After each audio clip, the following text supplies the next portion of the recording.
I wanted to share a quick pearl of wisdom from a brilliant book I'm reading called Dopamine Nation by Anna Lemke, MD, and it's a New York Times bestseller.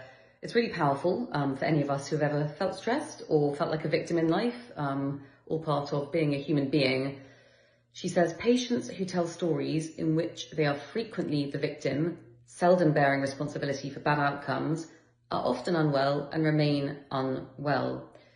She also speaks about therapists and coaches who get so caught up in empathizing that they fail to hold people accountable, which inhibits their growth. I'm sure we can possibly all think of someone we've known who's been possibly going around in circles in life, maybe is quite entrenched in that victim mentality. Perhaps he's had therapy for years and that doesn't seem to have made much change, or is still the victim. So it's a good reminder, isn't it, of the power of radical self-responsibility and actually looking at what we can really take accountability for. So Anna, the author, also talks about a difficult relationship she had with her own mother, and how when she applied a sort of radical responsibility approach, she found that their relationship really improved. She actually applied that mantra through Alcoholics Anonymous. She wasn't an alcoholic, but she said she found it really helpful and it really improved her relationship with her mother.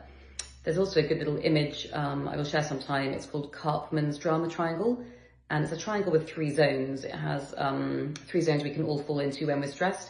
One is victim zone. It's not fair, why me? Feeling powerless. Another one is rescue zone, where we overfunction to sort of save people. And another is persecutor, where we might be like, my boss is such a bitch, she always does this. Again, it's natural for us to fall into those zones at points when we're stressed, and sometimes it's even maybe important if there's truth in that.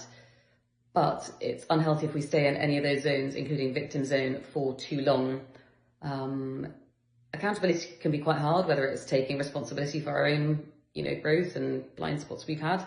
And it can be quite hard as a coach or therapist. I've had to learn to be more courageous there and hold a mirror where it's important to a client's growth.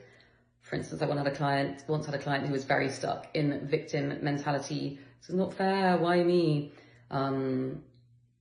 And I had to ask her, do I have your permission to say something that is probably going to be quite hard to hear, until you take responsibility for the repeated decisions that you've made, which are keeping you stuck. Nothing is going to change. You're not going to grow, you're not going to heal, and you're not going to get where you want to get to because you're wading around in this victimization. I don't want to shame people who have reason to feel a victim. Sometimes we really do have reason to feel that in life, whether illness or infertility or beyond, and it can be really important to feel that and not toxically shame people for that. But it's just a gentle reminder for all of us, including me, that staying in that victim space for too long versus feeling those feelings and then looking for the kind of opportunity in the problem and the opportunities for growth, that also doesn't really serve our highest good. So just a gentle reminder to try and take responsibility where we can and move forwards from there.